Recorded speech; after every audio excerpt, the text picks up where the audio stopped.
चलिए हम लोग बांग्ला साहित्य और संगीत में रविंद्रनाथ टैगोर का क्या योगदान रहा इसके बारे में चर्चा करेंगे। एक डायग्राम बनाते हैं और साहित्य और संस्कृत में रविंद्रनाथ टैगोर के योगदान के विभिन्न आयामों का विश्लेषण यहाँ पर करने का प्रयास करेंगे हम। ठीक है, सभी पहलुओं पर पीडीएफ आप लोगों को दे ही दिया गया। बांग्ला साहित्य तथा संगीत में रविंद्रनाथ टैगोर का योगदान। ठीक है, इस पर एक छोटा सा डायग्राम बनाते हैं। इंट्रो में पहले योगदान क्या रहा, अगर इस पर लिखने के लिए आए तो इंट्रोडक्शन में सिंपल सा इंट्रोडक्शन, बांग्ला साहित्य और संगीत में रविंद्रनाथ टैगोर का महत्वपूर्ण योगदान रहा। क्या? बांग्ला साहित्य और संगीत में रविंद्रनाथ टैगोर का योगदान अविस्मरणीय है। अविस्मरणीय समझ गए ना, जिसे भुलाया नहीं जा सके। रविंद्रनाथ टैगोर का योगदान अविस्मरणीय है। क्लियर है? अब इसमें क्या अविस्मरणीय है बताइएगा ना, क्यों नहीं भुलाया जा सकता है। और ठोस योगदान क्या है, किसी रचनाकार का किसी साहित्य में क्या योगदान हो सकता है कि उन्होंने उस साहित्य में रचनाएं क्या क्या प्रस्तुत किया, उनके द्वारा क्या कौन कौन सी रचनाएं प्रस्तुत की गई। तो साहित्य की अनेक विधाएं होती है। विधा समझते हैं ना, साहित्य को अलग अलग रूपों में प्रस्तुत किया जाता है। साहित्य में रचनाओं को जैसे कविता के रूप में, नाटक के रूप में, उपन्यास के रूप में, लघु कथा के रूप में। तो ये नाटक, कहानी, उपन्यास, ये क्या हो गया, साहित्य की विधाएं हो गई, साहित्य के विभिन्न रूप हो गए। तो साहित्य के लगभग, बांग्ला साहित्य के लगभग सभी विधाओं में रविंद्रनाथ टैगोर ने अपनी रचनाओं को सामने रखा। समझ आई बात? नाटक भी उन्होंने लिखा, उपन्यास भी लिखा, कविता भी लिखा, लघु कथाएं भी लिखी। ठीक है, लेकिन जिसके लिए वे फेमस है, प्रसिद्ध हुए, वे कौन सी रचनाएं थी? गीतांजलि तो थी, मतलब कविताएं। कवि के रूप में वो अधिक प्रसिद्ध है। समझ में आई बात? कवि के रूप में अधिक प्रसिद्ध है और उनकी कविताओं को गीत के सुर और ताल में ढाला गया, लय में ढाला गया। तो उन्होंने एक गीत का नया विधान, संगीत का एक नया विधान बांग्ला में आरंभ किया, जिसे रविंद्र संगीत कहा गया। क्या कहा गया? रविंद्र संगीत। तो आप ये दे सकते हैं कि बांग्ला साहित्य के लगभग सभी विधाओं में, विधा समझ गए ना, नाटक, कहानी, उपन्यास, कविता, ये विधाएं हुई, सभी विधाओं में उनका योगदान अविस्मरणीय है। अब साहित्य जो होता है, जो लोग हिंदी साहित्य या अंग्रेजी साहित्य या जो किसी भी साहित्य के विद्यार्थी रहे होंगे, समझते होंगे, अगर नहीं भी हैं तो आप ये समझ लीजिए, साहित्य में दो पक्ष होता है। एक होता है भाव पक्ष और एक होता है शिल्प पक्ष। भाव पक्ष मतलब होता है कि साहित्य में कहा क्या गया है, साहित्य में कहा क्या गया है, भावना जो है साहित्य के पीछे वो कितने उच्च कोटि की है। और शिल्प पक्ष, कहने का तरीका क्या है, कहने का तरीका क्या है। समझ में आई बात? आप कभी बोलते हैं तो बोलने के पीछे दो चीज देखा जाता है कि आपने कहा क्या और किस तरीके से कहा। समझ में आई बात? कभी कभी जो कहा वो अच्छा नहीं था, या कभी कभी जो कहा वो ठीक था, लेकिन कहने का तरीका ठीक नहीं था। तो रचनाओं को जिस शैली में ढाला जाता है, उसका जो स्ट्रक्चर होता है वो शिल्प पक्ष कहलाता है। क्या? शिल्प पक्ष। और उसके पीछे जो भावनाएं होती है, मैसेज होता है, जो कवि कहना चाहता है, वो क्या हो गया? भाव पक्ष। मतलब कविता लिखने के पीछे भावना क्या थी। जैसे जो भरा नहीं भावों से बहती जिसमें रसधार नहीं, वह हृदय नहीं पत्थर है जिसमें स्वदेश का प्यार नहीं। इसमें क्या है? भाव पक्ष है। और इसमें शब्दों का जो चयन किया गया है, वाक्य जो की रचना की गई, वो शिल्प पक्ष हो गया। समझ आई बात? जो भरा नहीं भावों से बहती जिसमें रसधार नहीं, वह हृदय नहीं पत्थर है जिसमें स्वदेश का प्यार नहीं, ये हुआ भाव पक्ष। तो इसी तरह जितना बड़ा रचनाकार होता है उसमें भाव उतना ही उत्कृष्ट होता है। ठीक है, जो छोटा रचनाकार होता है, ये सोशल मीडिया पर देखिएगा सब रचनाकार है ना। सोशल मीडिया ने सभी को रचनाकार बना दिया है। एक महान रचनाकार और सोशल मीडिया के आम रचनाकार में अंतर क्या है? तो आम रचनाकार जो है वो अपनी ही अभिव्यक्ति देगा, अपने प्रेम को व्यक्त करेगा, अपने विचार को व्यक्त करेगा, उसका प्रेम संकुचित होगा। समझ में आई बात है? और जो महान रचनाकार है उनका प्रेम क्या होता है? विस्तृत होता है, वो संकुचित नहीं होता है। ठीक है, और वो प्रेम जितना ही विस्तृत होगा महानता उतनी ही अधिक होगी। क्लियर है? और जो रचनाकार, तो जो मान लीजिए केवल अपने ही बात को व्यक्त कर रहा है तो वो रचनाकार हुआ भी नहीं। तो जो जितना बड़ा रचनाकार होगा उसकी भावना जो होगी उतनी ही क्या होगी? उत्कृष्ट होगी। क्या होगी? भावना उतना ही महान होगा, और शिल्प भी, कहने का तरीका भी उतना ही महान होगा। समझ में आई बात? उसकी बातें भी महान होगी और बात कहने का तरीका भी महान होगा। तो तरीका क्या कहलाता है? शिल्प। और जो बात कही गई वो क्या कहा गया? भाव। ठीक है, तो बांग्ला साहित्य और संगीत में रविन्द्रनाथ टैगोर ने जो कुछ लिखा उसके भाव भी काफी उत्कृष्ट थे और शिल्प भी काफी उत्कृष्ट थे। समझ गए?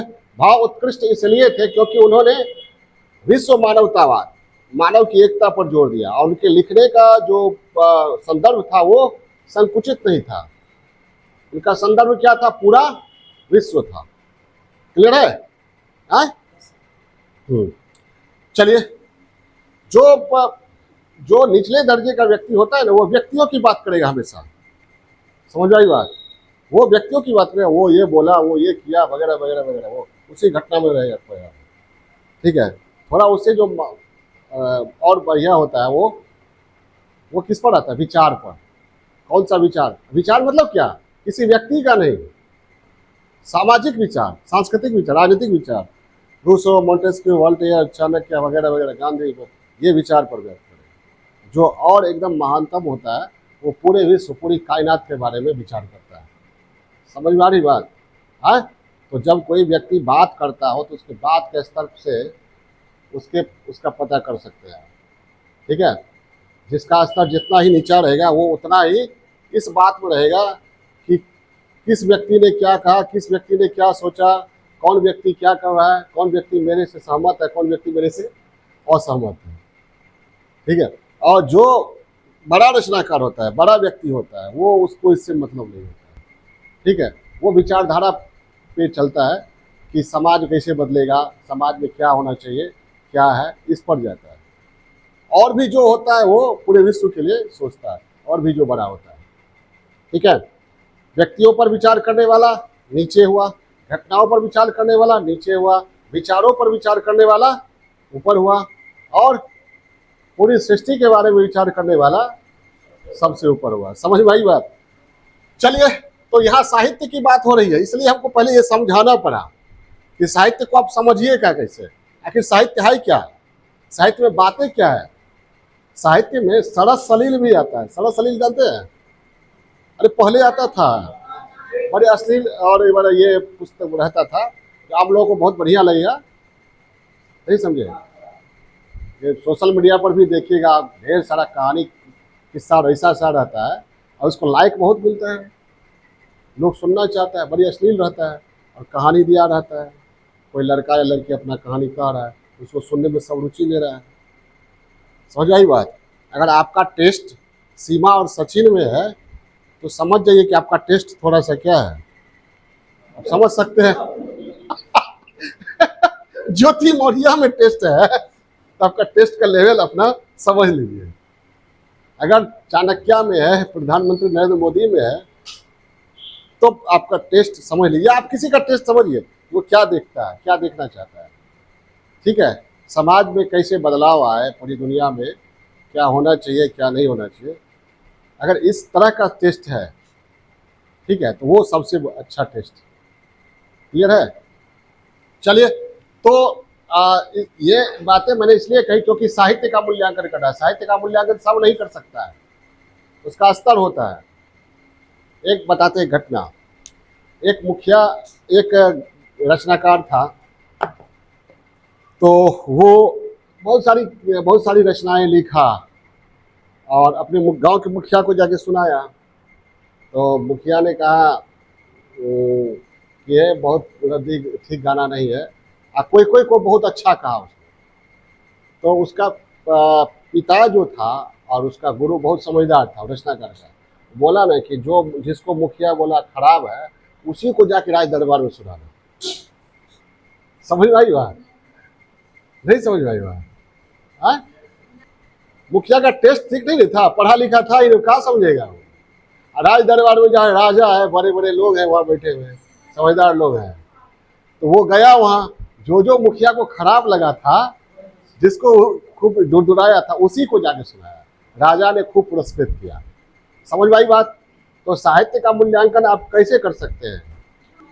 आपका टेस्ट अच्छा हो तब मूल्यांकन कर सकते हैं। टेस्ट अच्छा नहीं हो तो टेस्ट जिस लेवल का होगा उसी लेवल का आप मूल्यांकन कीजिएगा।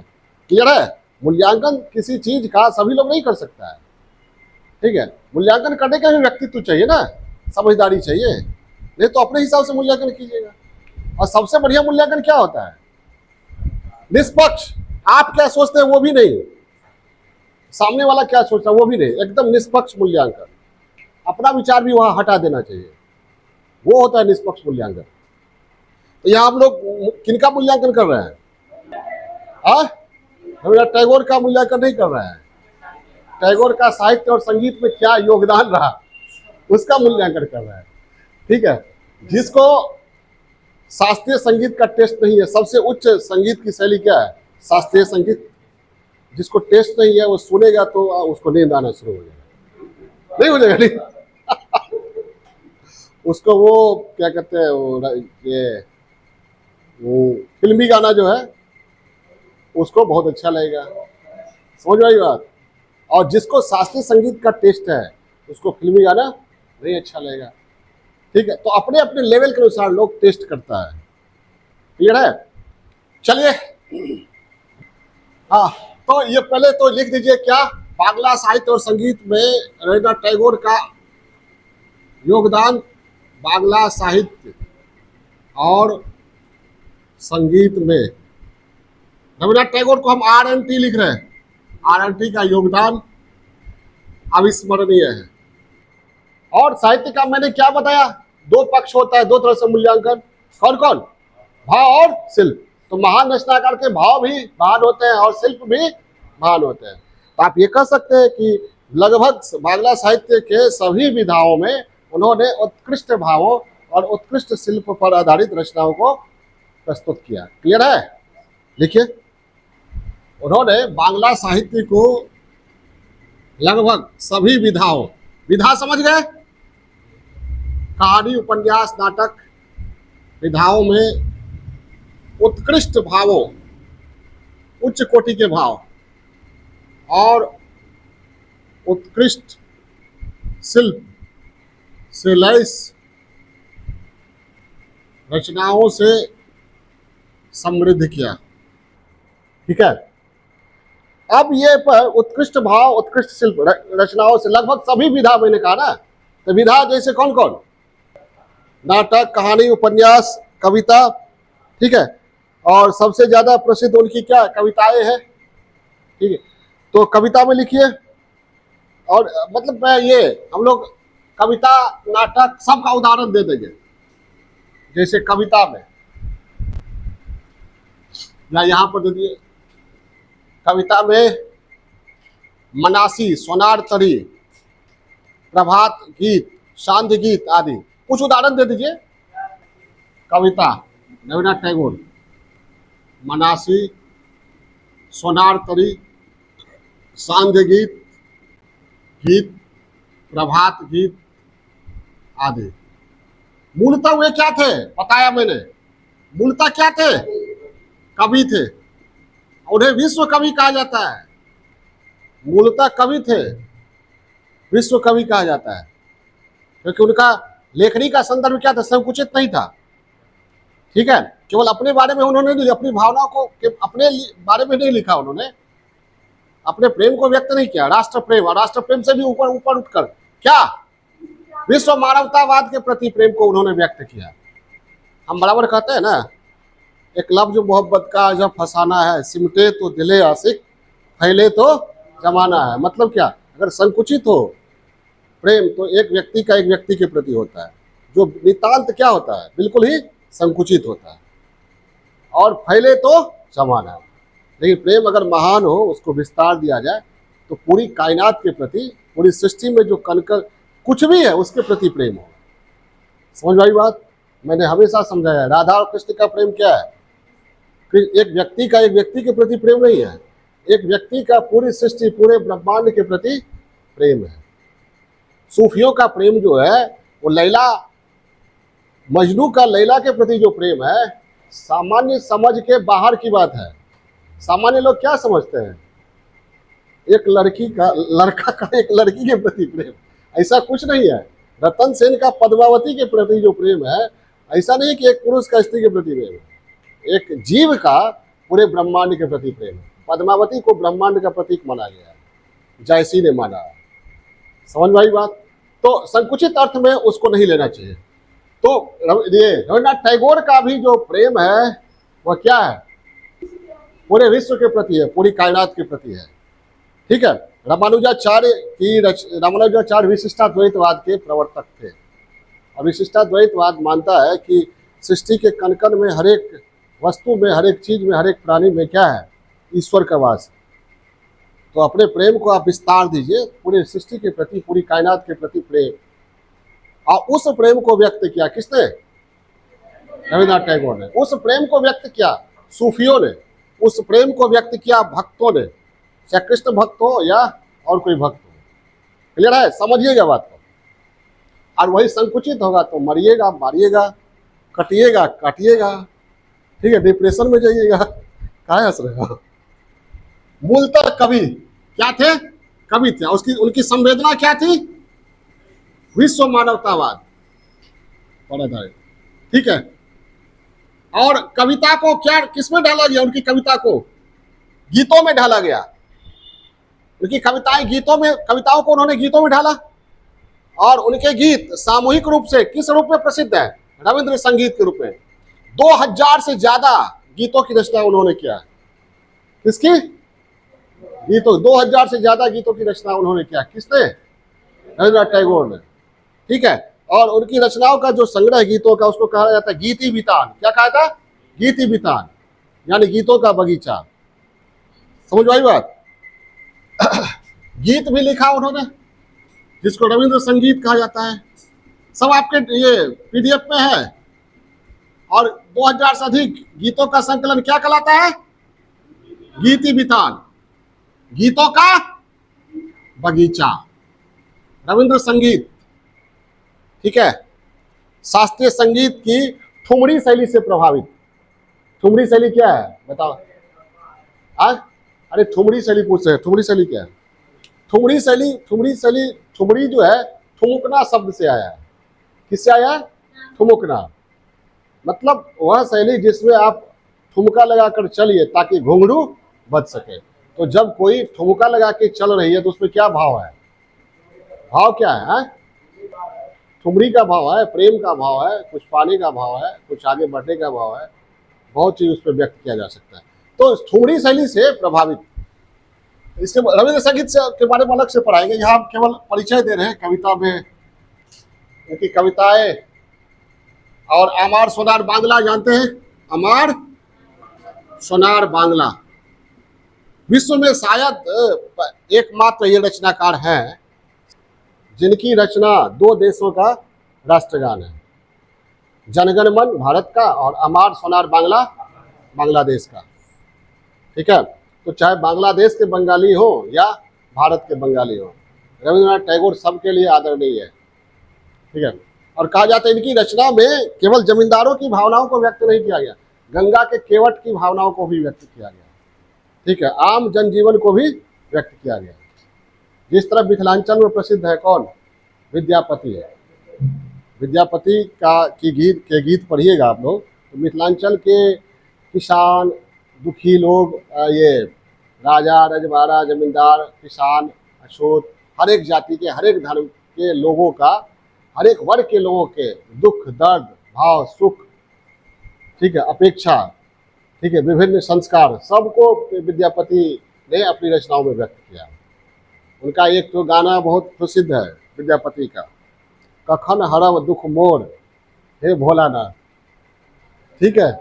कखन हरब दुख मोर हे भोलानाथ। तो मिथिलांचल में रहने वाला चाहे किसी भी जाति का हो और किसी भी वर्ग का हो, इस गीत को जरूर एक बार गुनगुनाता है। जब वो ये क्या कहते हैं डिप्रेशन में जाने को होता है, तब वो भोला बाबा के सामने गाता है। कखन हरब दुख ही जन्म भेल दुख ही गवावल, दुख छोड़ी सपने हो सुख नहीं भेल। मतलब समझे, दुख में ही जन्म हुआ और दुख ही मिलता रहा, और दुख छोड़ के सपना में कभी सुख नहीं मिला। इसमें क्या कहते हैं, ये भाव है जो सभी के जीवन का हिस्सा हो सकता है। तो उसी तरह जिस तरह मिथिलांचल में विद्यापति प्रसिद्ध है, बिहार के मिथिलांचल में, चूंकि बांग्ला में से है ये ना, तो जोड़ के बताना पड़ेगा ना हमको, इसलिए हम बिहार से बता रहे हैं, मिथिलांचल से। उसी तरह बंगाल के हर एक दुख दर्द को, सुख को, अपेक्षा को, इच्छा को, हर एक वर्ग के, हर एक जाति के लोगों को के दर्द को, पीड़ा को, संवेदना को रवींद्रनाथ टैगोर ने व्यक्त किया। ठीक है। अमार सोनार बांग्ला किसकी किसकी है? भारत सॉरी बांग्लादेश का। और जनगण मन किसका? ये भी तो एक तरह से कविता ही है ना, समझ में आ रही बात? भारत का राष्ट्रगान। ठीक है। पहली बार रवींद्रनाथ टैगोर आहत हुए थे, उनकी बड़ी भाभी का डेथ हुआ था, कादम्बरी देवी, ठीक है, जिससे बहुत प्रभावित थे। रवींद्रनाथ टैगोर के जीवन को दिशा देने में उनकी बहुत बड़ी भूमिका थी, आहत हुए। ठीक है। और फिर रचनाओं को लिखना आरंभ किया उन्होंने। दूसरी बार आहत हुए जब 2 संतानों की मृत्यु हुई, बहुत कम उम्र में। माता की मृत्यु बचपन में ही हो चुकी थी। ठीक है। फिर तीसरी बार आहत हुए, मतलब और एक बार आहत हुए जब उनकी पत्नी की मृत्यु हो गई। और पत्नी की मृत्यु के बाद 39 साल जिया, लेकिन डिप्रेशन में नहीं गए। उसके बाद लोग समझता है हम रिटायर्ड ले लिया, कुछ करना नहीं है। और उसी काल में इनका निखर के आता है, क्योंकि उनका जो व्यक्तिगत प्रेम था उसका उन्होंने क्या किया? विस्तार किया। ठीक है। वह प्रेम क्या हो गया? फैल गया, और एक से एक रचनाएं उन्होंने प्रस्तुत किया बांग्ला में। और जनगण मन भारत ये कविता है, और के कविता का जो दायरा है क्या है? पूरा विश्व है। क्या है? पूरा विश्व। वह पढ़ाई गई। उसका नाटक भी उन्होंने लिखा है। नाटक में, उपन्यास में उतना प्रसिद्ध नहीं है नाटककार के रूप में, उपन्यासकार के रूप में, जितना प्रसिद्ध है कवि और संगीतकार के रूप में। लेकिन आप कुछ उदाहरण तो दीजिएगा। जैसे नाटक में उनकी रचना है रुद्रचंडा, वाल्मीकि प्रतिभा, विसर्जन, डाकघर। नाटक में लिखिए रुद्रचंडा, विसर्जन, डाकघर। ठीक है। डाकघर ही लिखा हुआ है, आप अपने पर ध्यान दीजिए, दूसरे पर मत ध्यान दीजिए। वाल्मीकि प्रतिभा इत्यादि। उपन्यास है उनका प्रसिद्ध उपन्यास प्रतिभा, वाल्मीकि प्रतिभा। उपन्यास है राजश्री चोखेड़ बाली, राजश्री चोखेड़ बाली। घरे बाहिरे, घरे बाहिरे, गोरा, गोरा गोरा उपन्यास है। गोरा, घरे, चोखेड़ बाली, घरे बाहिरे, राजश्री। बाउथा कुनाडीर, कुनाडीर, हाँ, पीडीएफ में भी है, सब दिया हुआ। और उनकी लघु कथाएं है, छोटी छोटी कथाएं, जो जैसे काबुली वाला आप लोग पढ़े होंगे, याद है? काबुली वाला का कथानक क्या है?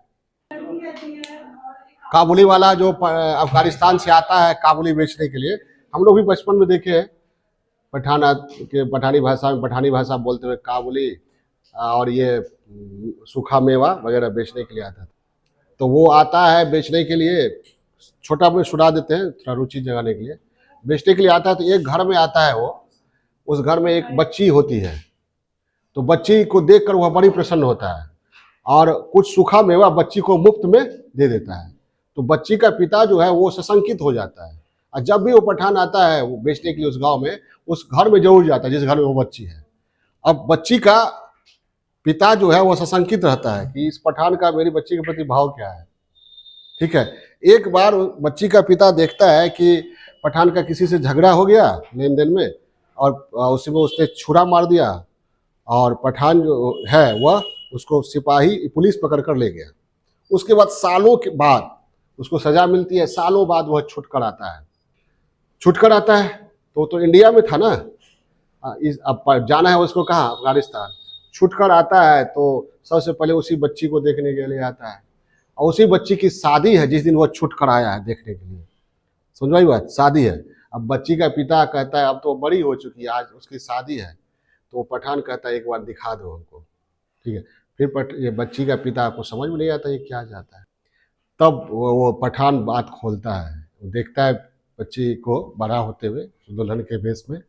तो पठान अपनी बात को, अपनी भावना को खोलता है कि मेरी बच्ची भी अब इतनी बड़ी हो गई होगी, नहीं समझे, अब वह भी शादी के, विवाह के लायक हो गई होगी।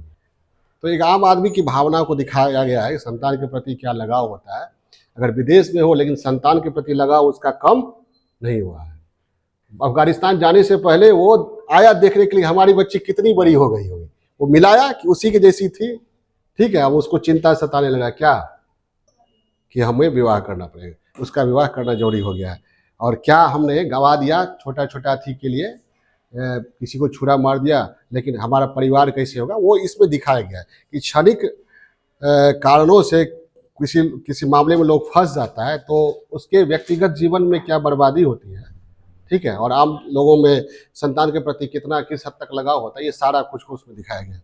तो ये उनके छोटी छोटी कथाएं जो है रविन्द्रनाथ टैगोर की, वो गल्प गुच्छा के नाम से प्रकाशित हुआ। क्या, गल्प गुच्छा, लघु कथाएं गल्प गुच्छा के नाम से प्रसिद्ध प्रकाशित हुई। क्लियर है। अब उतनी गर्मी नहीं है कि ब्रेक दिया जाए, लाइन कटा हुआ है, लेकिन आप लोग पढ़ते रहिए, आदत डालिए, शरीर को इस तरह बनाइए कि गर्मी सह सके, ठंड भी सह सके, गर्मी भी सह। क्या परेशानी शुरू हो गई तुम्हारी, नहीं ना?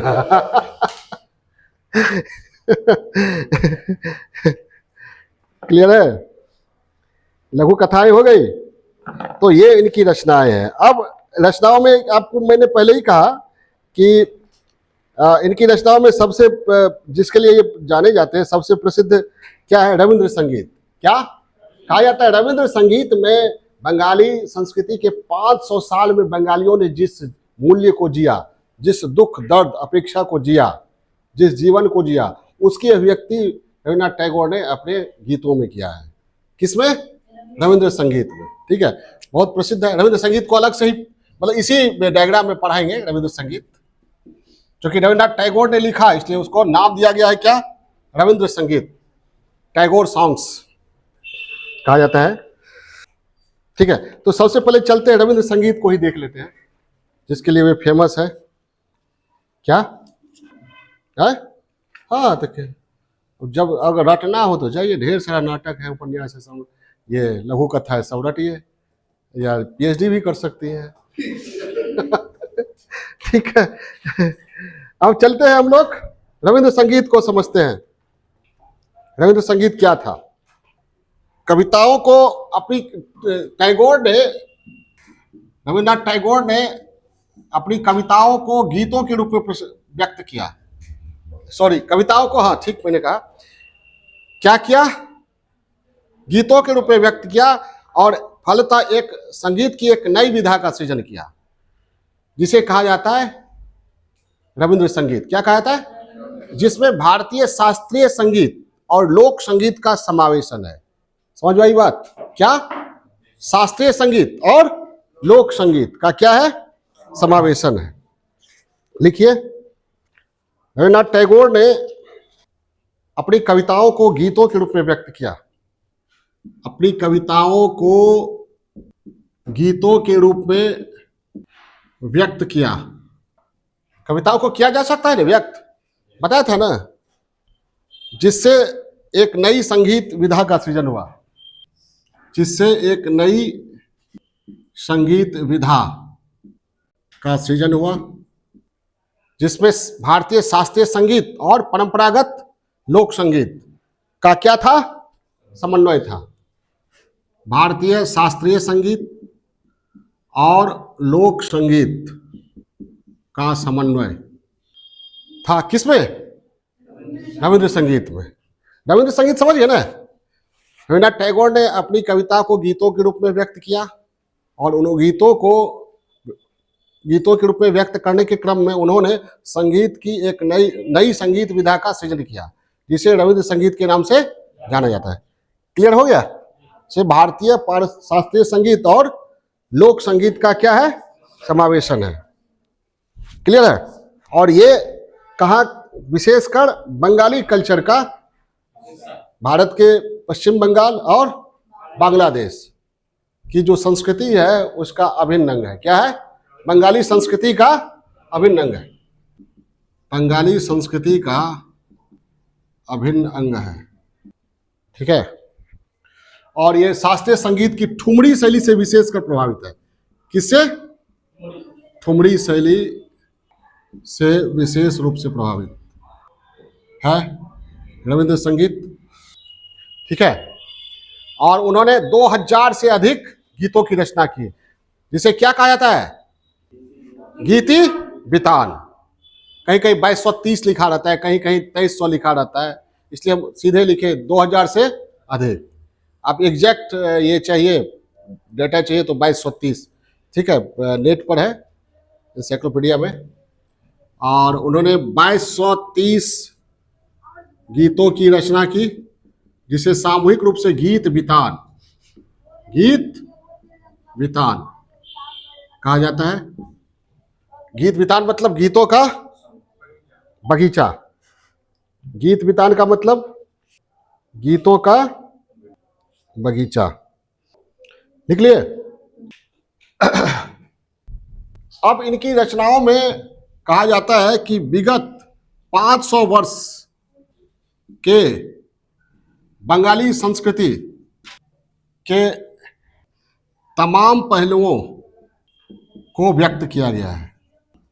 ठीक है? रविन्द्रनाथ टैगोर तक 500 साल से बंगालियों ने जिस जीवन को जिया, जिन भावनाओं, अपेक्षाओं, मूल्यों के साथ, उनको प्रस्तुत किया रविन्द्रनाथ टैगोर ने अपनी रचनाओं में, संगीतों में, जिसे रविंद्र संगीत कहा जाता है। और उनके संगीतों का संकलन गीति बितान कहलाता है। ठीक है? अब यहाँ पर रविंद्र संगीत में होगा क्या? मैंने कहा कि भावनाएं जितनी भी हो सकती है, सभी तरह की भावनाओं को व्यक्त किया, और सभी वर्गों के सभी तरह की भावनाओं को, पीड़ा को, क्लेश को, सुख को, दुख को, संस्कार को, अपेक्षा को रविन्द्रनाथ टैगोर ने व्यक्त किया। आप कह सकते हैं जो महान रचनाकार होता है, उनकी भावना का, उनके सोच का दायरा बहुत विस्तृत होता है। वो हर एक पहलू को देखता है। एक पुरानी कहावत है, जहां न जाए रवि वहां जाए कवि। समझ में आई बात? जहां जहां न जाए रवि वहां जाए कवि। कौन कट रहा था? तुम कहां से आए हो? जहां न जाए रवि वहां जाए कवि। देखिए, कवि वो देख लेता है कि कौन सी भावनाएं हैं जिसको व्यक्त किया जाना जरूरी है। जो पारखी होता है ना, कहा जाता है चेहरा जो है ना, चरित्र का दर्पण होता है। जो पारखी होता है चेहरा से भाप लेता है।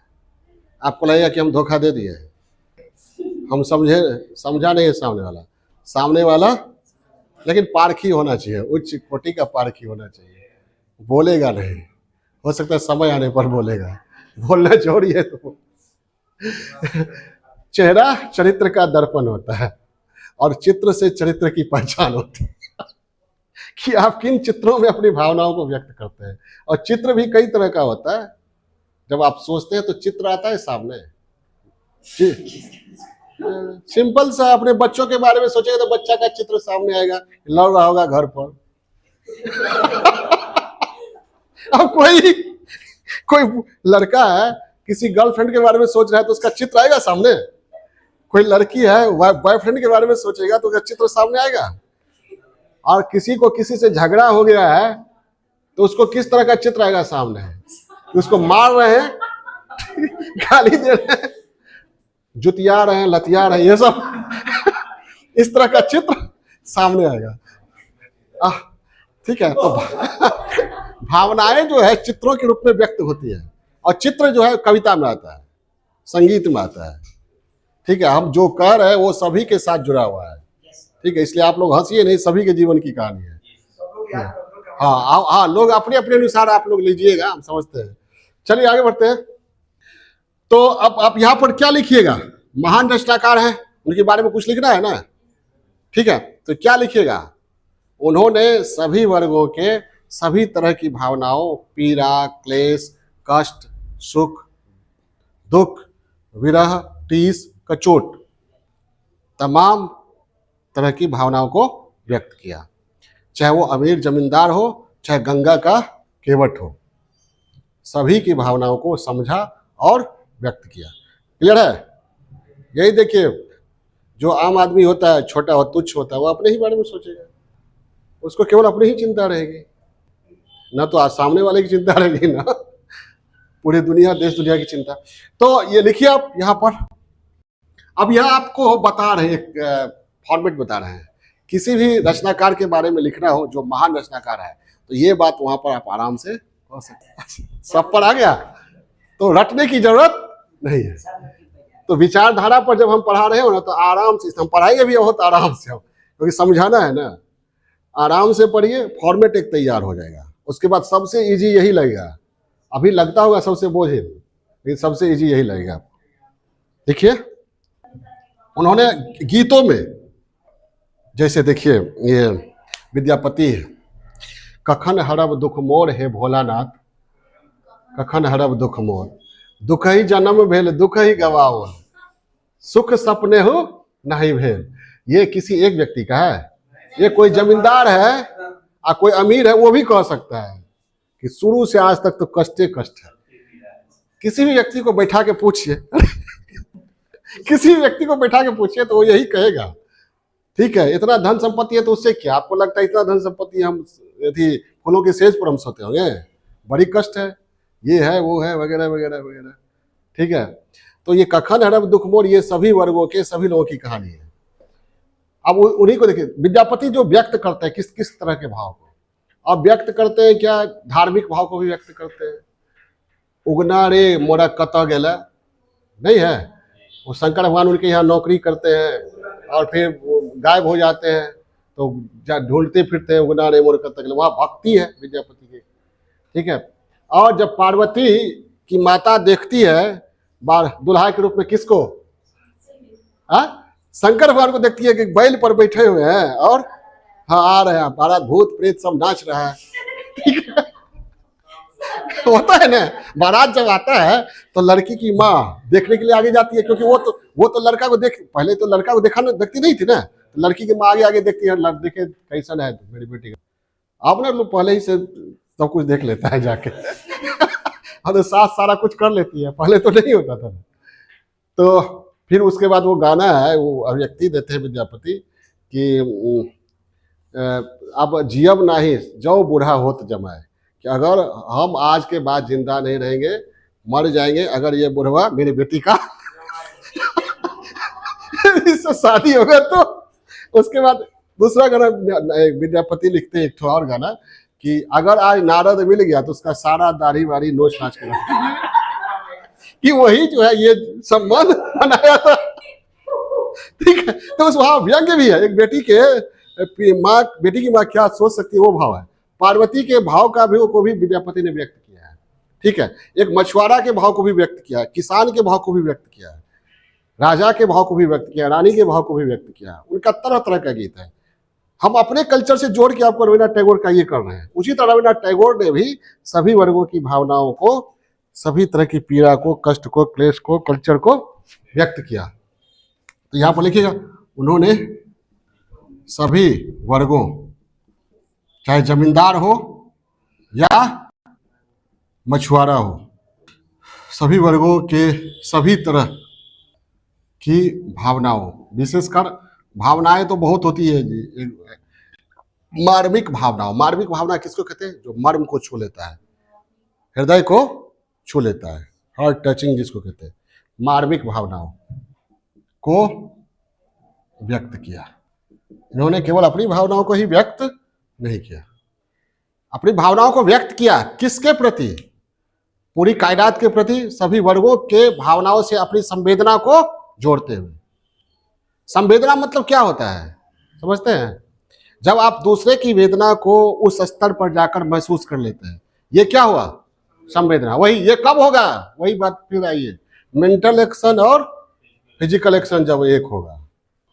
जब नहीं एक होगा, जो अमूमन होता ही नहीं है, तब वो संवेदना आप में नहीं होगा। तो संवेदना जो है बड़ी उच्च कोटि की चीज है, जो सब में होगी नहीं। तो बड़े रचनाकार संवेदना के स्तर पर दूसरे की पीड़ा को समझ लेते हैं। ये व्यक्त किया, ठीक है। उसके बाद जो भी रचनाकार होता है, महान रचनाकार, वो चाहता है कि समाज में जो कुछ है उसको व्यक्त करे और समाज को सोचने के लिए मजबूर करे कि जो हो रहा है वो सही नहीं है, ठीक है। जैसे प्रेमचंद ने अपनी रचना में पंच परमेश्वर व्यक्त किया, तो उसमें क्या दिखाया कि पंच को परमेश्वर होना चाहिए, और गोदान में दिखाया कि पंच जो है राक्षस हो गया है। पंच झुनिया का विवाह ये धनिया कर देती है, अपनी बेटी का विवाह, अंतर्जातीय विवाह, और उसके लिए पंच जो है बैठ गया है और वो उस पर डांट लगा दिया है, जुर्माना लगा दिया है। और धनिया को पोता हुआ है, वो सोहर गा रही है, और उसका हस्बैंड होरी जो है पंच का जुर्माना चुकाने के लिए बाहर में दरवाजे पर अपना घर जो है गिरवी रख रहा है।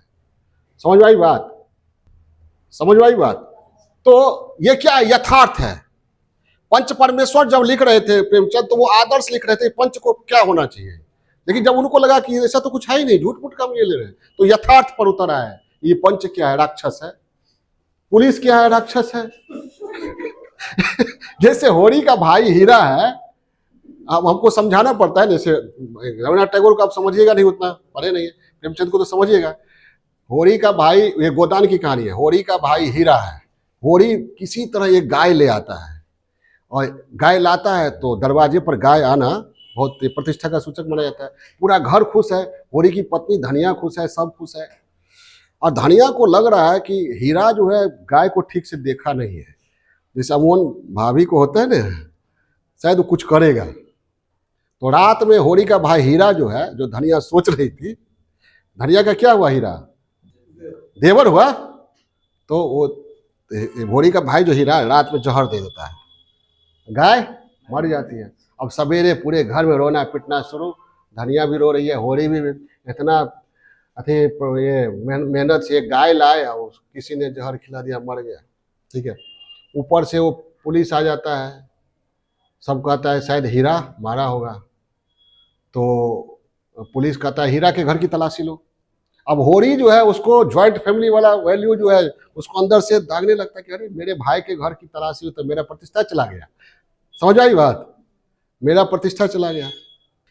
तो पुलिस को कहता है होरी कि देखिए हमारे भाई के घर की तलाशी मत लीजिए। अब उसका भाई भाग चुका है, क्योंकि वही दिया था जवाब। भाग चुका है कि हम पकड़ाए नहीं। लेकिन होरी को इससे मतलब नहीं है कि हमारा गाय को मारवा दिया, उसको मतलब क्या है? इज्जत का, हमारा भाई का इज्जत न चला जाए, खानदान का इज्जत का। तो होरी पुलिस को कहता है कि आप तलाशी मत लीजिए, हमारा गाय तो गया तो गया। तो पुलिस अड़ जाती है, कैसे हम तलाशी लेंगे, मेरा ड्यूटी है। तो फिर यही होता है कि रिश्वत दो तो तलाशी नहीं लेंगे। तो ये क्या कहते हैं, होरी किसी तरह रिश्वत जुटाता है और देने का प्रयास करता है। तो धनिया बीच में आ जाती है और पुलिस के हाथ से पैसा झपट लेती है और कहती है एक तो मेरा गाय गया, ऊपर से तुमको रिश्वत ही दे। नहीं समझे? धनिया जो है उसमें बहुत आदर्श पत्नी है, होरी जो है दब्बू है, तो अपने पति के दब्बूपन पर वो खींच जाती है। तुम इतना दब्बू क्यों है? तुम्हारा गाय भी जा रहा है, ऊपर से इज्जत बचाने के लिए क्या कर रहे हो? पैसा भी दे रहे हो। पैसा झपट लेती है, ठीक है। उसके बाद लोग भला बुरा कहता है, तो धनिया कहते हैं तुम लोगों को जो कहना है कहो, ठीक, हम खूब जानते हैं कौन कितना प्रतिष्ठित है।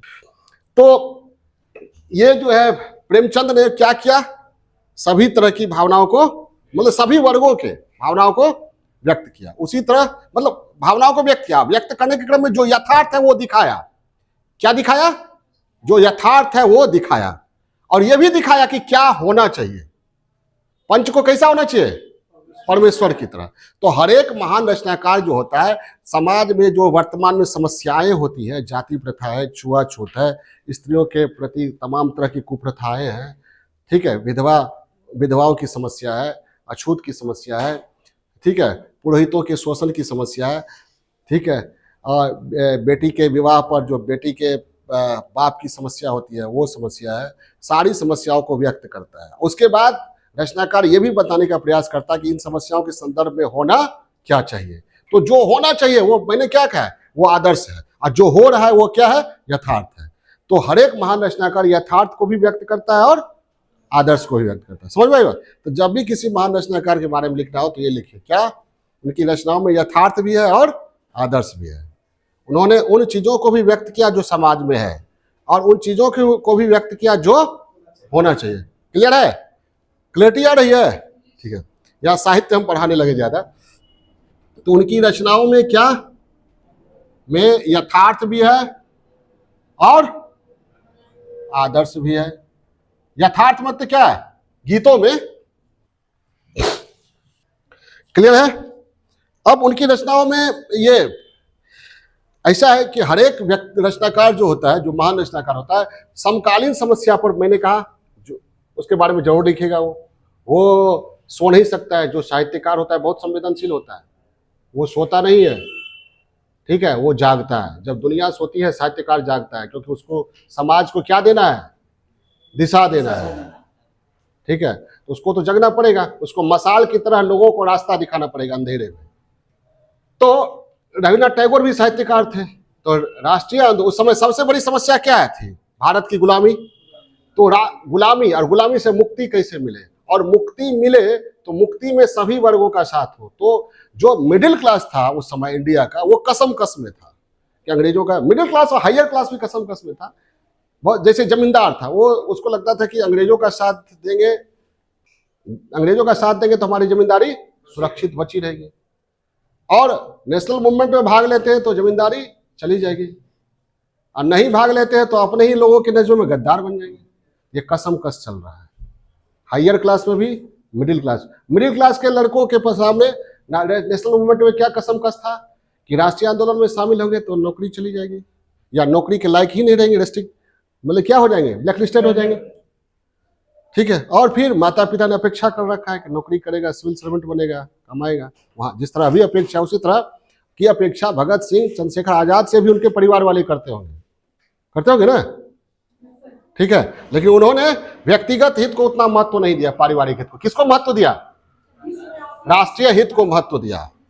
सरफरोशी की तमन्ना अब हमारे दिल में है, ठीक है। चंद्रशेखर आजाद बचपन में ही पकड़े गए थे एक बार, तो उन्होंने क्या कहा, नाम क्या है, आजाद, घर कहाँ है, जेल खाना। मतलब कहने का तात्पर्य क्या हुआ, घर और हम भूल गए हैं, अब जेल में रहना।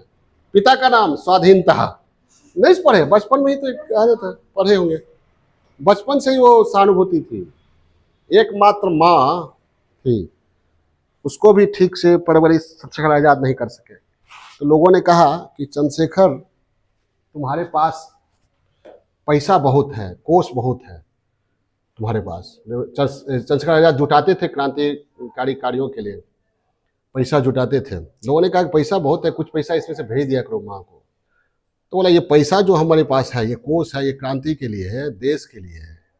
और वो मेरी माँ ही नहीं है, क्रांतिकारी की माँ है, क्रांतिकारी पूरे देश के लिए कार्य कर रहा है। तो अब ये समाज पर हम छोड़ दिए। किस पर?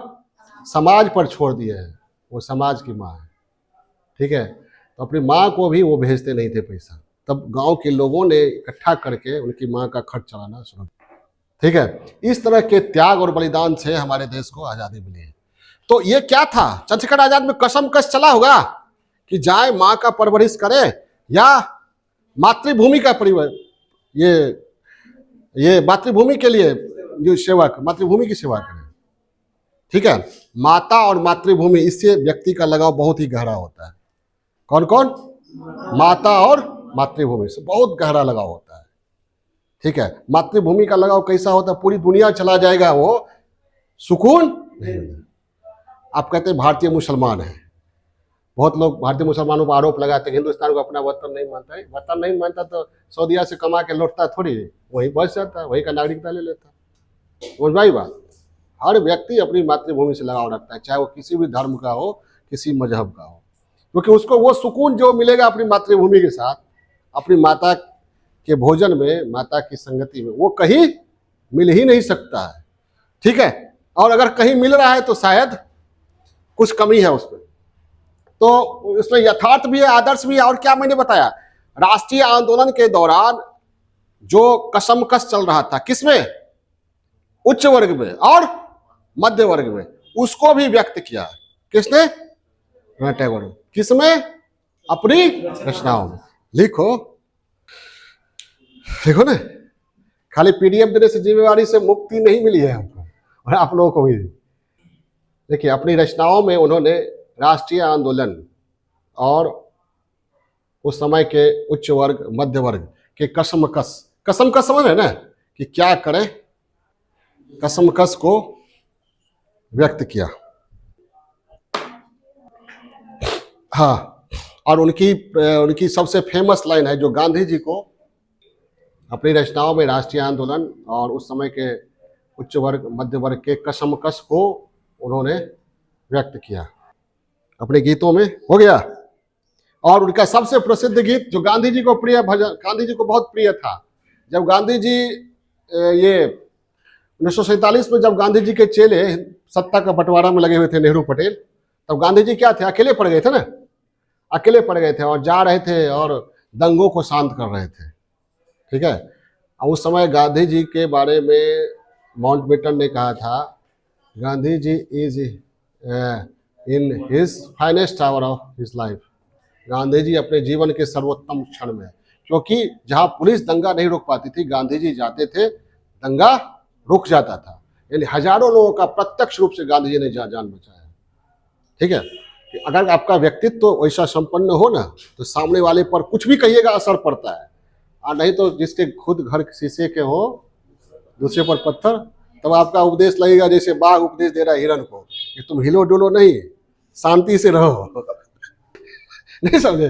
किसी किसी का उपदेश कैसा लगता है? जैसे बाघ हिरन के सीने पर बैठा हुआ है, रक्त पी रहा है और उसको कह रहा है, देखो हिलो डुलो नहीं, शांति से तुम भी रहो और शांति से हमको भी। अरे दिनकर की ये पंक्ति है, हिलो डुलो मत, अपना रक्त हमें पीने दो, अटल रहे साम्राज्य राज्य का, जियो और जीने दो। ठीक है, रामधारी सिंह दिनकर की पंक्ति है। इस पंक्ति के बारे में फिर कभी बताएंगे, बहुत अच्छी पंक्ति है, 2 पंक्ति। तो समझ गए? ये हो गया, क्लियर है? इसके बाद हम लोग चलते हैं। हाँ, हम कह रहे थे, वो गांधी जी के बारे में कह रहे थे। आप लोग तो ऐसे ही चल देते हैं, कुछ पूछते नहीं, समझते हैं कि नहीं हम जो बोल रहे हैं? समझ में आ रही बात? हाँ, तो गांधी जी के वो उस समय गांधी जी का सुनने वाला कोई नहीं था। गांधी के पास एक धोती, लाठी, चश्मा और टूटा हुआ दांत।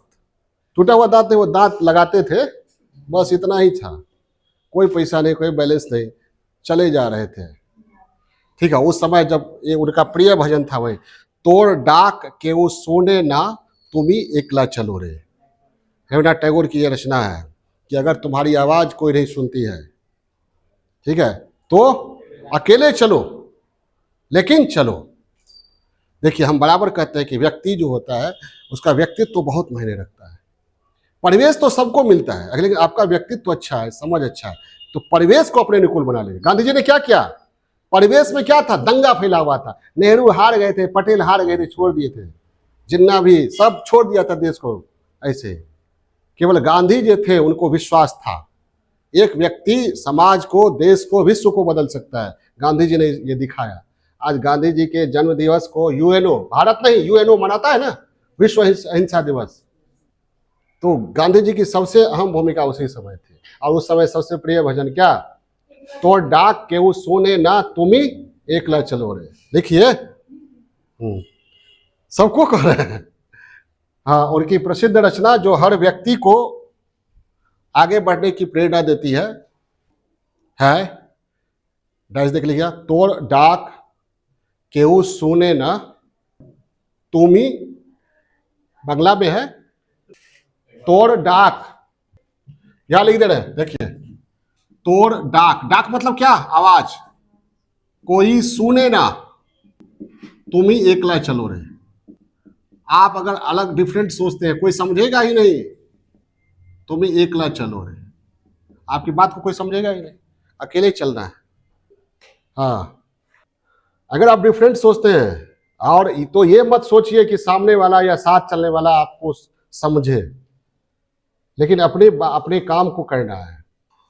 ठीक है, अपने काम को करना है, अपनी सोच के अनुसार आगे बढ़ते रहना है। समस्या आएंगी जाएंगी, उतार चढ़ाव होता रहेगा, ठीक है, लेकिन जो नहीं करना है वो तो गलत नहीं करना है तो नहीं करना है। तो डाक के वो सुने ना तुम ही एकला चलो, ठीक है, ये हमको ही बड़ी प्रिय भजन है और ठीक है, इस गीत को हम भी जिए हैं, जी भी रहे हैं। चलिए आगे बढ़ते हैं। रविंद्र संगीत हो गया, आप कभी भूलिएगा नहीं इसको। हाँ, बहुत बढ़िया से समझा दिए हैं, ठीक है। अब चलते हैं अब उनकी तमाम रचनाओं के बारे में, उनकी तमाम रचनाओं के बारे में क्या है भाव पक्ष, उनकी रचनाओं का भाव पक्ष। और ये तोड़ डाक के उस सुने ना तुम एकला चलो रे, वो गीत वहां भी मैंने कहा निबंध में भी डाल सकते हैं। जब भी कोई महान व्यक्ति अकेला पढ़ता है, और जो जितना महान होता है वो अकेला पढ़ता ही है, वो अकेला पढ़ता ही है। ईसा मसीह भी अकेले हुए थे, पैगंबर मोहम्मद अकेले हुए थे, बुद्ध भी अकेले पढ़े थे, गांधी भी अकेले पढ़े, अकेला पढ़ता ही है। ठीक है, ऐसे समय में जब भी कोई महान व्यक्ति महानता की ओर अग्रसर होता है, अकेला पढ़ता है, तो उनको रविन्द्रनाथ टैगोर की पंक्तियों में क्या मिलती है, से प्रेरणा मिलती है कि चलना है, पीछे लौटना नहीं है। ऐसे आप लिख सकते हैं, ठीक है। उनकी रचनाओं में अब रचनाओं का भाव पक्ष जो है वो अब यहाँ पर दीजिए, क्या भाव पक्ष है। तो उनकी रचनाओं में सबसे जो महत्वपूर्ण है वो है कि वो मूलतः कवि थे। क्या थे? मूलतः कवि थे। बांग्ला साहित्य और संगीत की में जो उन्होंने किया उसमें क्या आपने देखा, राष्ट्रवाद भी है और मानवतावाद भी है। क्या उनकी रचनाओं में राष्ट्रवाद भी है और विश्व मानवतावाद भी है। राष्ट्रवाद मतलब क्या हुआ, अपने राष्ट्र से प्रेम लगाओ, लेकिन इसका तात्पर्य नहीं है कि पूरे विश्व से लगाव नहीं हो, ठीक है। विश्व मानवतावाद भी है, यथार्थ भी है और आदर्श भी है, ये बता चुके हैं। यथार्थ भी है और आदर्श भी है।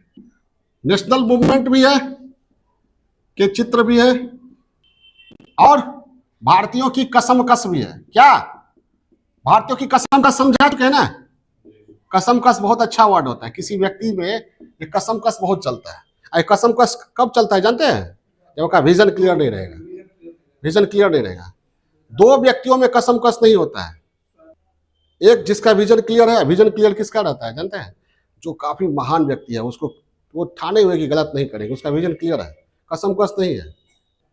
और जो सबसे गलत व्यक्ति होता है, नहीं समझे, उसका विजन क्लियर है कि तुम कितनों उपदेश दोगे हम गलत करेंगे ही। जो गलत व्यक्ति होता है, जो धोखा देने वाला व्यक्ति होता है, छिप के करने वाला व्यक्ति होता है, उसका विजन क्लियर है, उसको आप कितना भी समझाइएगा उसमें कसम कस नहीं होता है, वो वही करेगा जो उसको समझ में आई बात। तो कसम कस का दो छोर है। क्या, एक छोर आपको महान बनाता है, दूसरी छोर नीचे गिराता है। समझ में आई बात। तो कसम कस से जितना जल्दी किसी भी मुद्दे पर हो, उतनी ही जल्दी क्या होना चाहिए, निकल जाना चाहिए, नहीं तो आपको वो कहीं का नहीं छोड़ेगा कसम कस। और बेटर है कि किधर जाइए आप, ऊपर उठना है कि नीचे गिरना है, हाँ ऊपर उठना है। चलिए मध्यवर्गीय कसम कस है। अब उनके कवि हैं, अभी जो लिखने जा रहे हैं वो रविंद्र संगीत में भी आएगा। और एक कवि जो है वह सबसे ज्यादा व्यक्त जो करता है वह प्रेम को व्यक्त करता है। फिर हम समझा रहे हैं, प्रेम को संकुचित अर्थ में मत लीजिएगा। किसको व्यक्त करता है? प्रेम को। किसके प्रति प्रेम? समाज के प्रति, राष्ट्र के प्रति, प्रकृति प्रेम। क्या? प्रकृति प्रेम। प्रकृति में सब कुछ आ गया, प्रकृति प्रेम, मानवता के प्रति प्रेम, ठीक है, प्राणी मात्र के प्रति प्रेम, पूरी कायनात के प्रति प्रेम, पूरी सृष्टि के प्रति प्रेम, ठीक है। मैंने बताया ना, राधा और कृष्ण में कृष्ण क्या है, पूरे ब्रह्मांड के प्रतीक है। ठीक है, अर्जुन को जब मोह हो जाता है तो कृष्ण समझाते हैं ना, देखो अपना दिखाते हैं पूरा विराट, देखो सब मरा हुआ है, तुम तो केवल क्या हो, निमित्त मात्र हो अर्जुन। ठीक है, तुम नहीं भी मारोगे तो ये मरेंगे, तुम निमित्त मात्र हो, साधन मात्र हो। तो ये उनका जो प्रेम है वह कविताओं में व्यक्त हुआ है, रचनाओं में व्यक्त हुआ है। एक महान कवि जो होता है ना, अपने प्रेम को व्यक्त करता है, वो देश प्रेम को, जैसे मैंने बताया ना, वो मैथिली शरण देश प्रेम है क्या है, मैथिली शरण हम कौन थे क्या हो गए और क्या हो गए अभी आओ बिचारे आज मिलकर, ये समस्याएं सभी अपने देश के बारे में कह रहे हैं ना। हाँ, वृद्ध भारत वर्ष ही संसार का सिरमौर है, ऐसा पुरातन देश क्या विश्व में कोई और है। ये मैथिली शरण की है रचना। कहते हैं हमारे देश जैसा पुराना और पुरानी संस्कृति वाला विश्व में कोई और देश नहीं है। ठीक है, भारत दुर्दशा में आपको मैंने कहा, तो प्रकृति प्रेम व्यक्त हुआ है किनकी रचनाओं में, रविन्द्रनाथ टैगोर की रचनाओं में प्रकृति प्रेम व्यक्त हुआ है। और उनका प्रकृति प्रेम जो है पैंथेइज्म पर आधारित, यूरोप में इसको पैंथेइज्म कहा गया। ठीक है, और उसी तरह का मिलता जुलता विचार भारत में विशिष्टाद्वैतवाद है। क्या है विशिष्टाद्वैतवाद? विशिष्टाद्वैतवाद में जैसे शंकराचार्य ने कहा कि ब्रह्म सत्य है और ये जो दिख रहा है चारों ओर वो झूठा है। क्या है? वो दिख रहा है वो सब झूठा है, वो सब नश्वर है, नष्ट होने वाला है। लेकिन रामानुजाचार्य जब आए तो उन्होंने कहा कि अगर ब्रह्म सत्य है तो उनके द्वारा जो ये रची गई रचना वो भी सत्य है। और उन्होंने कहा जो पूरी प्रकृति है वो ब्रह्म की छाया मात्र है। समझ आई बात? पूरी प्रकृति क्या है? ब्रह्म की छाया मात्र है। तो रविन्द्रनाथ टैगोर कहते हैं पूरी प्रकृति के प्रति प्रेम किसी भी रचना का, किसी भी कवि का संदर्भ होना चाहिए। क्या? पूरी प्रकृति के प्रति प्रेम। और पूरी प्रकृति में क्या क्या है? विश्व के सभी मानव भी आ गए तो विश्व मानवतावाद के प्रति प्रेम। एक सही कवि जो होता है जिसका उदात्त भाव है वो प्रेम कहाँ कहाँ देखता है? वो केवल नायिकाओं के मुख सौंदर्य में प्रेम नहीं देखता है। ठीक है, उसको प्रेम यमुना और गंगा के कछार में भी दिखता है। उसको प्रेम कोई कुतिया अपने बच्चों को पिला रही है दूध, वहां भी दिखता है मातृत्व। ठीक है, उसको प्रेम रेगिस्तान में भी दिखता है, मैदान में भी दिखता है, उगते हुए सूरज में भी दिखता है, डूबते हुए सूरज में भी दिखता है, चांदनी की शीतलता में भी दिखता है। मेरे कहने का मतलब समझे? क्योंकि उसका भाव जो है वह क्या है? काफी उच्च कोटि का है।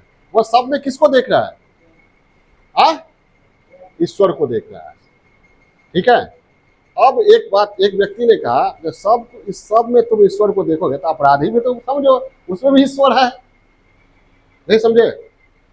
कहा तो अपराधी के प्रति अपराधी को सजा क्यों दिया जाए?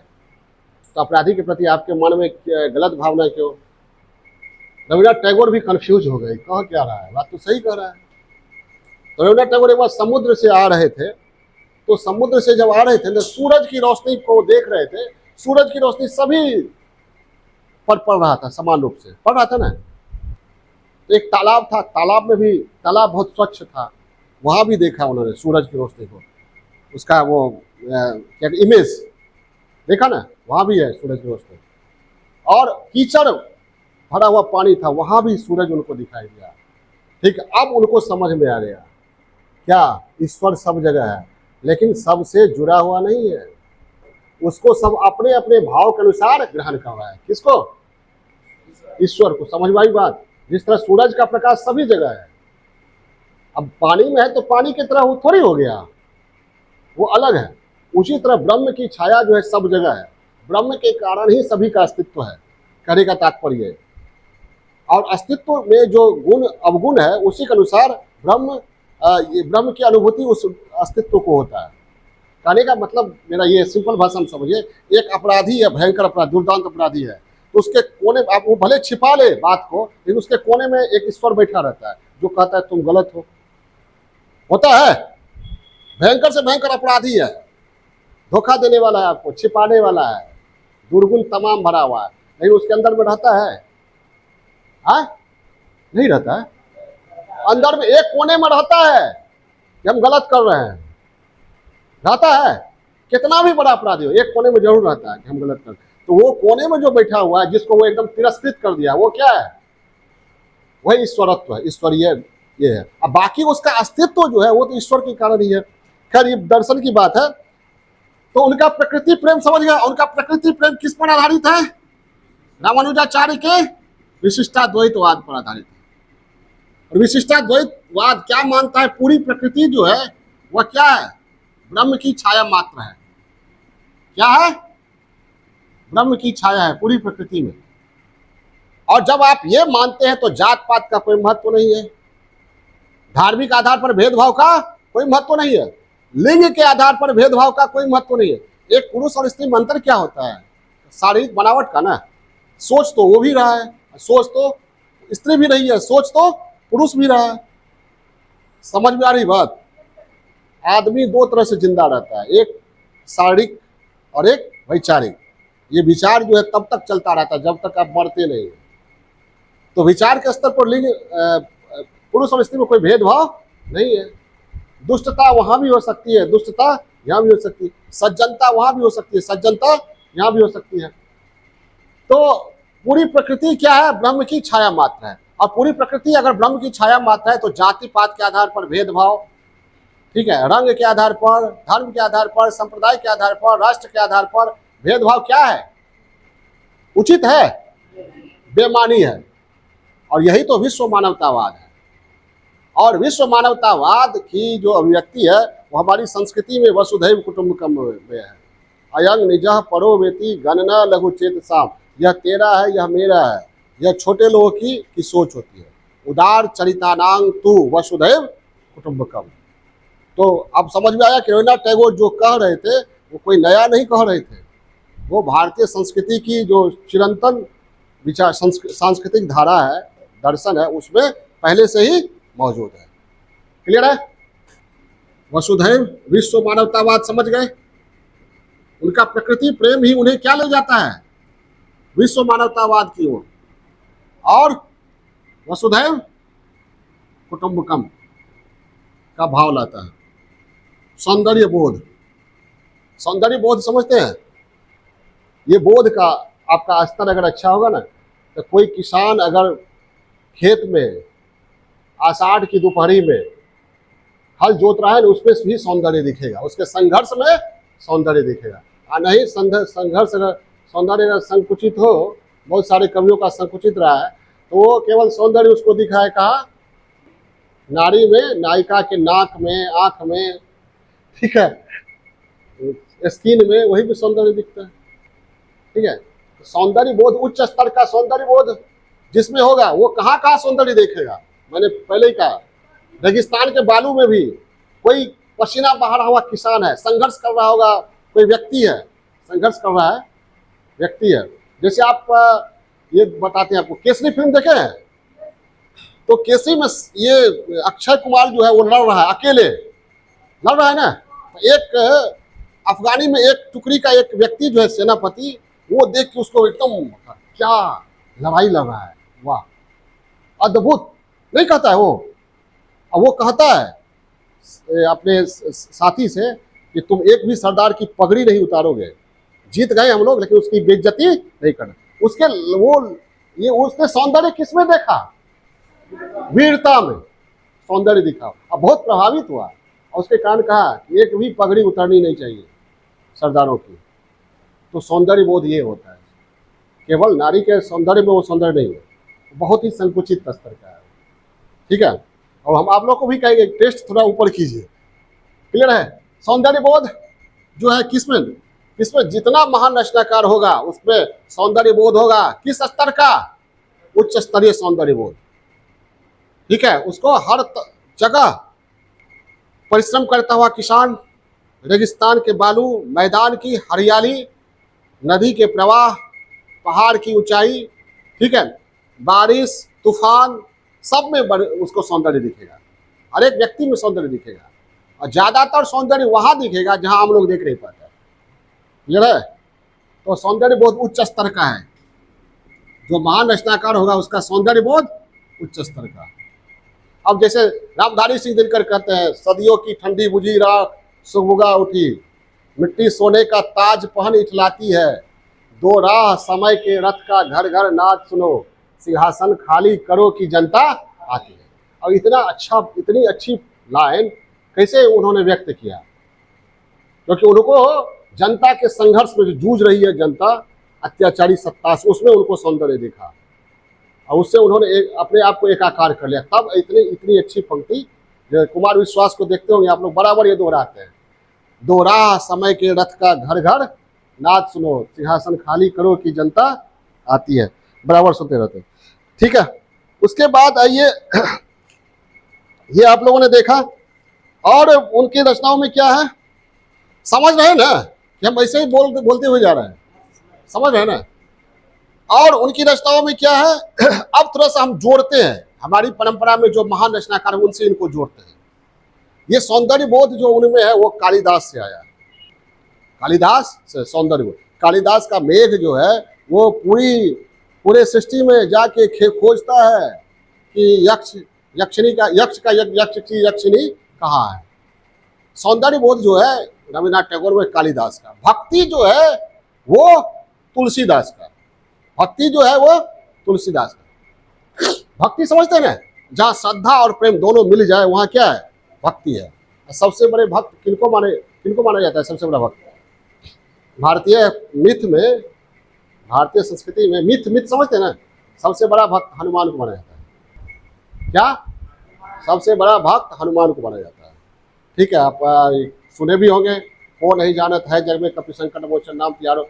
जब भरत पूछते हैं राम से कि आपके साथ जो ये बंदर है ये कौन है, तो राम कहते हैं इनको कम मत समझो, गीत सुनाते, को नहीं जानत है जग में, ऐसे ही कहते हैं भरत भाई कपि से उड़ी न हम नाई। हाँ, ये गाना ये है, भरत को कहते हैं राम अपने भक्त हनुमान के बारे में, कपि से उड़ी न हम नाई। अमूमन सेवक जो होता है वो मालिक का क्या होता है, नहीं होता है ना, लेकिन ये ऐसा हमारा सेवक है कि इसके हम कर्जदार हैं।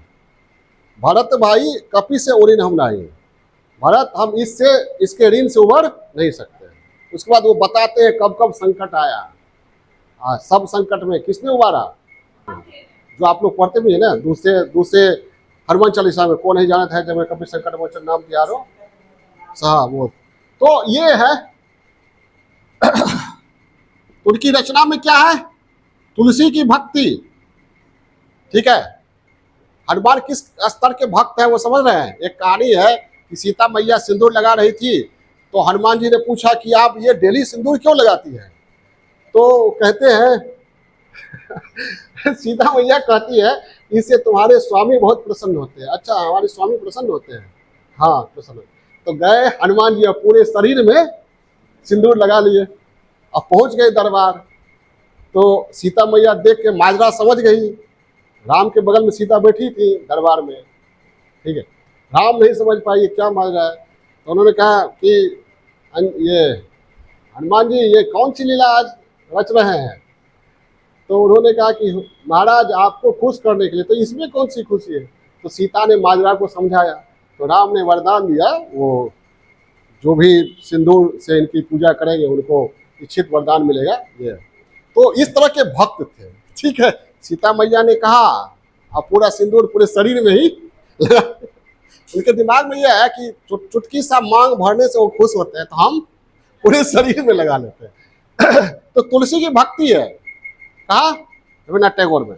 और कालिदास का सौंदर्य बोध है, और कबीर का रहस्यवाद है, और अपनी रचनाओं में ईश्वर की भी याद करते हैं, परमात्मा को भी याद करते हैं। कौन, रविन्द्रनाथ टैगोर, ठीक कबीर की तरह। ठीक है, कबीर की तरह रविन्द्रनाथ टैगोर निर्गुणवादी थे। कबीर ने कहा ना मैं काबा में ना मैं कैलाश में, मुझको क्या ढूंढे रे बंदे, मैं तो तेरे पास, ना तो हम मक्का में हैं ना कैलाश में हैं, हम तो तुम्हारे पास में हैं। कहते हैं, कबीर कहते हैं कि आदमी ईश्वर की तलाश में इधर उधर भटकते रहता है, ठीक उस तरह जिस तरह हिरन जिसके अंदर ही कस्तूरी होती है, लेकिन उसको समझ में नहीं आता है, कस्तूरी के गंध को समझ नहीं रहा है कि उसके अंदर से ही आ रहा है, वो क्या करता है, चारों हिरन भटकते रहता है कि गंध कहाँ से आ रहा है। ठीक है, तो वो रविन्द्रनाथ टैगोर को भी पसंद था। तो कबीर का जो रहस्यवाद है वो रविन्द्रनाथ टैगोर के आध्यात्मिक पक्ष में दिखाई पड़ता है। क्लियर है, समझ गए, कोई दिक्कत। अब अंत में आप ये दे दीजिए उनकी रचनाओं में जो सबसे बड़ी महान रचना है, एक तो वो तो डाक के वो सुने ना, उसकी चर्चा जरूर कीजिएगा। और दूसरी सबसे महान रचना गीतांजलि 1910 में प्रकाशित हुई और 1913 में गीतांजलि पर उन्हें नोबेल प्राइज मिला। और उनको जब नोबेल प्राइज मिला, एशिया के प्रथम व्यक्ति थे, भारत के प्रथम व्यक्ति भी साहित्य के क्षेत्र में, तो सिद्ध हो गया क्या, भारत राजनीतिक रूप से गुलाम ही सही मगर आत्मा और अस्मिता की दृष्टि से भारत स्वतंत्र है, वह गुलाम नहीं है। उसकी जो स्वतंत्रता है प्राचीन काल से वो बनी हुई है। क्लियर है क्या? गीतांजलि 1910 में प्रकाशन, 1913 में क्या नोबेल प्राइज मिला। और ये जरूर लिखिएगा, बड़ा बढ़िया लाइन है, आत्मा राजनीतिक रूप से गुलाम नहीं सही भारत, लेकिन आत्मा और अस्मिता की दृष्टि से स्वतंत्र है। और ये भी जरूर लिखिएगा, दो राष्ट्रों का राष्ट्रगान बना, उनकी रचना, दो राष्ट्रों के राष्ट्रगान के रचनाकार रवीन्द्रनाथ टैगोर, वो भी लिख चुके हैं हम। तो ठीक है, और अंत में कंक्लूड करिएगा कि कुल मिलाकर ये रवीन्द्रनाथ टैगोर विश्व कवि की भूमिका में थे। क्या विश्व कवि में क्यों? क्योंकि उनका संदर्भ क्या था, विश्व मानवतावाद का, संकुचित नहीं था, जाति धर्म संप्रदाय रंग राष्ट्र से ऊपर पूरे विश्व के लिए सोचते थे, विश्व भर की मानवता के बारे में सोचते थे, इसलिए विश्व कवि की भूमिका में थे। और विश्व कवि टैगोर की देन बांग्ला साहित्य और संगीत के लिए ही नहीं, आप इसमें लिखिएगा भारतीय संस्कृति की अनमोल धरोहर है। क्लियर है? खाली बांग्ला के हैं वो, हिंदुस्तानियों को गर्व नहीं है ना? तो आप शुरू तो भले बांग्ला साहित्य और संगीत में रवीन्द्रनाथ टैगोर का योगदान हमने शुरू किया है, ये लास्ट में ये जरूर कह दीजिएगा कि बांग्ला साहित्य संगीत में उनका योगदान अविस्मरणीय है, लेकिन उनकी देन बांग्ला समुदाय के लिए ही नहीं बल्कि पूरे भारत के लिए अनमोल धरोहर है। ठीक है, सब PDF पे दिया हुआ है। ओके।